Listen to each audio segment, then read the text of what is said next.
हृदय के उद्गार, हृदय की संवेदनाएं, मन के भाव सब मातृभाषा में ही प्रकट होते हैं। कोई कितनी भी अच्छी भाषा सीख ले, पढ़े, बहुत से कहते हैं बहुत अच्छी अंग्रेजी आती है उसे, पर हमारे यहां तो यदि किसी के हृदय में कोई भाव आएंगे तो हिंदी में ही आएंगे, क्योंकि हमारी मातृभाषा है। कोई उद्गार उद्वेग मन में कोई भी आएगा, उसका प्रकटीकरण मातृभाषा में होगा। अब कई ऐसे, अरे और भाषा बहुत बड़ी अच्छी सीख गया, वह अंग्रेजी सीख गया,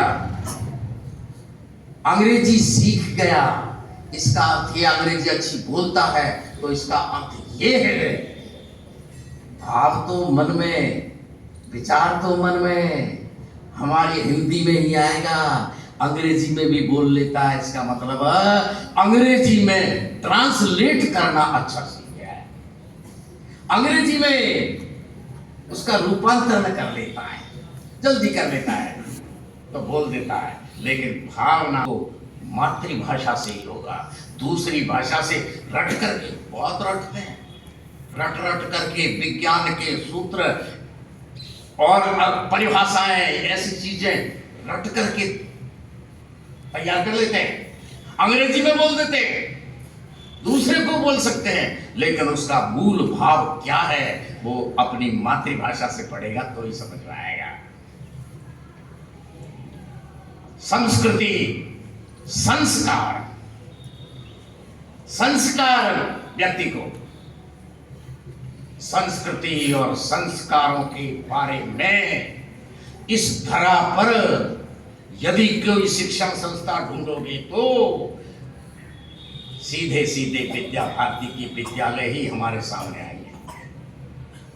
ये संस्कार नाम की चीज और बालक में संस्कृति के भावों को उत्पन्न करने का काम तो थोड़ा इसको विस्तार से कहें तो राष्ट्रीय स्वयंसेवक संघ उसके माध्यम से आया है। शिक्षा की बात करेंगे तो आदर्श विद्या मंदिर ही ऐसे हैं जिनमें इनकी शिक्षा दी जाती है। वैसे मैं तो इसको इस बात ऐसे भी कहता हूं, संस्कृति नाम की चीज दुनिया में कहीं इस धरा पर है तो मात्र हिंदू के पास है, और किसी के पास संस्कृति नहीं है। क्या होती है संस्कृति, अलग से विषय है, पीछे कभी बात कर सकते हैं। और किसी के पास कहीं संस्कृति है भी, कुछ है तो बहुत पतली लेयर। डॉक्टर साहब उस शब्द को आप भी जानते होंगे, मेम्ब्रेन बहुत पतली होती है ना, ऐसी पतली सी झिल्ली इस रूप में दुनिया के और समाजों के पास संस्कृति होगी। अरे संस्कृति जो है वो तो हिंदू के पास है। क्यों है? और जो भाषा है उसका नाम मैंने अभी लिया ना आपके सामने, ये है। इसलिए संस्कृति यहां उत्पन्न हुई है। भाषा के अनुसार ही संस्कृति बनती है। संस्कृति और भाषा में सीधा संबंध है। संस्कार भाषा के से ही उत्पन्न होते हैं। हिंदी, संस्कृत के अतिरिक्त, हमारी भारतीय भाषाओं के अतिरिक्त दुनिया की किसी भाषा में संस्कार नाम की चीज ऐसी है ही नहीं।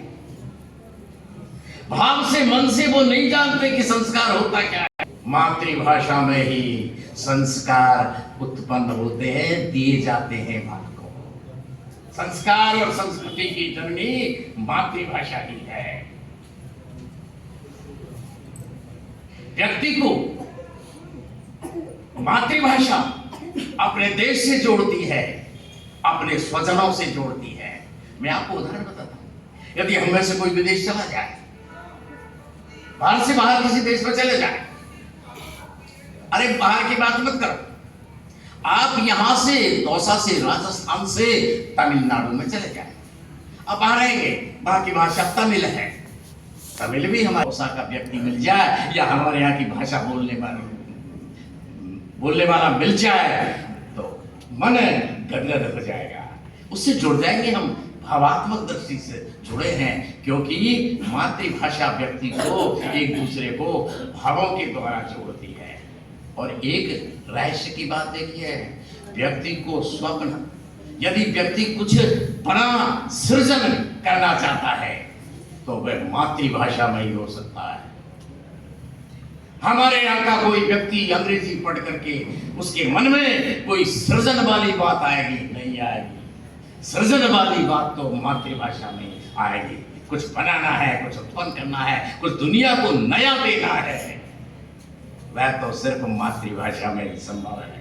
और स्वप्न तो सबको आए होंगे, देखते हैं। स्वप्न मातृभाषा में ही आते हैं। स्वप्न कल्पनाओं को भी कहते हैं स्वप्न है। स्वामी विवेकानंद ने तो कहा, स्वामी विवेकानंद ने तो इतना तक कहा कि जो अपनी मातृभाषा में अपने शिष्यों को नहीं पढ़ा सकता, उस गुरु को तो बैठकर रोना चाहिए कि मैं मातृभाषा में नहीं पढ़ा सकता। महात्मा गांधी जी ने कहा, और ये ऐसे व्यक्तियों का नाम ले रहा हूं मैं जिन्होंने बहुत चिंतन किया, कोई हवा में बात नहीं की है, गहन अध्ययन किया है, गहन चिंतन किया है, स्वाध्याय किया है और उससे निष्कर्ष निकाला है। स्वामी विवेकानंद तो, मैं तो ये कहता हूं, इस युग के सबसे बड़े विद्वान हैं धरती पर। महात्मा गांधी, उनका भी अध्ययन अपार है। उन्होंने कोई हवा में बात नहीं की। उन्होंने क्या कहा? उन्होंने कहा, यदि मैं अधिनायक हो जाऊं, अंग्रेजी का शब्द है ना डिक्टेटर, यानी ऐसा राजा जो मर्जी वसूल करे, खुद को जो अच्छा लगे वही करे, किसी को मारे, किसी को भी जिंदा रहने दे, सब कुछ कर सके, ऐसे व्यक्ति को कहते हैं अधिनायक राजा को। गांधी जी ने कहा, यदि मैं अधिनायक होता तो इस अंग्रेजी भाषा को बाहर से निकाल के फेंक देता और अपनी मातृभाषाओं में शिक्षा कर देता। किन्होंने कहा? गांधी जी ने। अरे दुर्भाग्य देखो मेरे देश जी के नाम से महात्मा गांधी अंग्रेजी माध्यम राजकीय विद्यालय खोल रखे हैं। ऐसी विडंबना है। और उनकी क्या स्थिति आप सब जानते हैं। हमारे मुख्य अतिथि माननीय एसडीएम साहब हैं, अभी हैं, होते तो मैं कहता हूं उनसे, आ जाएंगे तो कह दूंगा। जितने महात्मा गांधी अंग्रेजी माध्यम के सरकारी विद्यालय है, वो तो एसडीएम साहब के उपखंड अधिकारी जी के नियंत्रण में आते, अधीन आते हैं। जरा उनमें पता तो करें, क्या उनके पास कोई ऐसा अध्यापक है जो कक्षा 6 की सामाजिक विज्ञान को भी अंग्रेजी में पढ़ा सके? है क्या? अरे हम तो अंग्रेजी भी पढ़ाते हैं, तो कैसे पढ़ाते हैं? किताब तो लेंगे हमारे बरामद मानिए, मैंने भी देखा है और मैंने एक नहीं हजारों को देखा है। अंग्रेजी का जब पाठ पढ़ाना होगा तो अंग्रेजी की किताब खुलवाएंगे, उसके वाक्यों को पढ़ते जाएंगे और उसका अर्थ बताते जाएंगे। हम तो अंग्रेजी भी ऐसे पढ़ा रहे हैं। अरे यदि आपको कोई और विषय अंग्रेजी माध्यम में पढ़ाना है तो इसका अर्थ है उसकी हर बातें अंग्रेजी में ही बोलनी है, अंग्रेजी में ही स्पष्ट करनी है, व्याख्या करनी तो अंग्रेजी बोल करके करनी है, तभी कहेंगे कि ये इंग्लिश मीडियम में पढ़ाई हो रही है क्या कोई कहीं शिक्षक? मैं शिक्षकों पर किसी पर प्रश्न चिन्ह नहीं लगाता, होंगे विद्वान है हमारे शिक्षक, लेकिन पता करें ऐसा करना। तो ऐसे ही ये पुस्तक की जिसकी बात हुई थी, इसको आप पढ़ेंगे, पढ़ें, और इसमें उन विद्वानों के नाम भी लिखे हैं कई। आप पेज नंबर 12 पर देखना, इसे देखना, सबको पुस्तक उपलब्ध होगी। तो गांधी जी है, विवेकानंद है, आचार्य विनोबा भावे हैं, डॉक्टर राम मनोहर लोहिया हैं, दीनदयाल उपाध्याय हैं। दीनदयाल जी ने तो बहुत कहा है मातृभाषा के लिए। अनेक विद्वान, विदेशी विद्वान भी हैं जिन्होंने सबने बताया दुनिया की सर्वश्रेष्ठ भाषा तो हिंदी ही है। हमारी राजस्थान में तो मातृभाषा हिंदी ही है, बाकी देश की सारी भाषा हमारी मातृभाषा है। तो इन्होंने सबने, दुनिया की हर विद्वान ने, कोई ऐसा नहीं है, भारत का या और किसी देश का कोई ऐसा नहीं है जो हिंदी के बारे में तनिक भी कोई क्या निम्न स्तर की बात कर सके। तो ये हमारी मातृभाषाओं की विशेषता है। और हमारा संविधान क्या कहता है? संविधान देश का कानून, सबसे बड़ा कानून वो है हमारा संविधान। उसकी ये विशेषता है, इस देश में कोई गतिविधि, कोई कार्य संविधान के विपरीत नहीं हो सकता। सजा मिल जाएगी, रोक लग जाएगी। ऐसा सबसे बड़ा कानून हमारा संविधान है, जिसके अनुसार करना पड़ता है। उस संविधान के भाग 17 में अनुच्छेद 343 से 351 में भाषा के बारे में है, और उसका अंतिम जो अनुच्छेद है 351। अधिवक्ता बंधु भी होंगे, कानून के जानकार भी होंगे, संविधान की पुस्तक कहीं से लेकर देख सकते हैं। अनुच्छेद 351 में सरकार के लिए हिदायत दी हुई है, राज्य का यह कर्तव्य होगा कि हिंदी के संवर्धन, उसकी प्रगति, इसके लिए कार्य करेगा। कर सकता है, ऐसे नहीं है।